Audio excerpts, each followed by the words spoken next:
আজকের পথে নীরব মানুষের হিসাব। সে মানুষটা খুব সাধারণ ছিল, কোনো বিষয়ে পরিচয় নেই, কেউ তাকে নেতা ভাবেনি, কেউ বড় কিছু আশা করেনি। সে নিজে কখনো চায়নি মানুষ তাকে চিনুক। সে প্রতিদিন নিজের কাজে যেত, সময় আসে সময় তো যায়, কাউকে কঠোর কথা বলে না, কিন্তু কেউ তাকে গুরুত্ব দেয় না বেশি। একদিন এক জায়গায় একটা বড় সমস্যা হয়, অনেক মানুষ জড়ো হয়, কথা বাড়ে, গলার স্বর বাড়ে, সবাই কথা বলছে কিন্তু কাজের কথা কেউ বলে না। সে তখন চুপ করে দাঁড়িয়েছিল।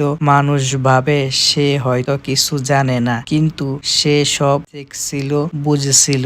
এক সময় সবাই ক্লান্ত হয়ে পড়ে, তখন কেউ একজন বলে আসলে কি করা দরকার, কিন্তু তখন সে আস্তে করে কথা বলে, খুব বেশি না, কিন্তু কথার ভিতরে ছিল সমাধান। সবাই চুপ হয়ে যায়, কারণ তার কথায় রাগ নেই, দোষ নেই, নাটক নেই, শুধু বাস্তবতা।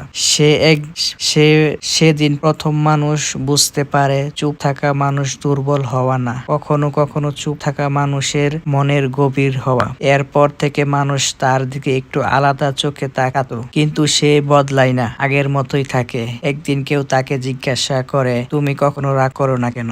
সে হেসে বলে, রাগ করলে সমস্যা কমে না, কিন্তু নিজের শান্তটা হারিয়ে যায়। এই কথাটা অনেকের মনে লাগে, কারণ সবাই জানে শান্তি পাওয়া কঠিন কিন্তু হারানো সহজ। সে জীবনে অনেক কষ্ট পেয়েছে, কিন্তু সে কষ্ট নিয়ে গল্প বানায়নি, কারো সামনে নিজের অসহায় দেখায়নি। সে বিশ্বাস করত মানুষের সবচেয়ে বড় শক্তি হলো নিজের ভিতর ঠিক রাখা। একদিন হঠাৎ সে অসুস্থ হয়ে পড়ে, কয়েকদিন কাজে আসে না। তখন মানুষ টের পেল, সে না আসলে জায়গাটা খালি লাগে। যারা আগে তাকে দেখতে পারতো না, তারা এখন খোঁজ নেয়। তখন তারা বুঝে নীরব মানুষ সবচেয়ে বেশি করে থাকে। সে ফিরে এলে কেউ তাকে হাততালি দেয় না, সে শুধু একটু, আমি যদি ভালো থাকতে পারি তাহলে আশেপাশে মানুষও একটু ভালো থাকবে। তার জীবনের হিসাব।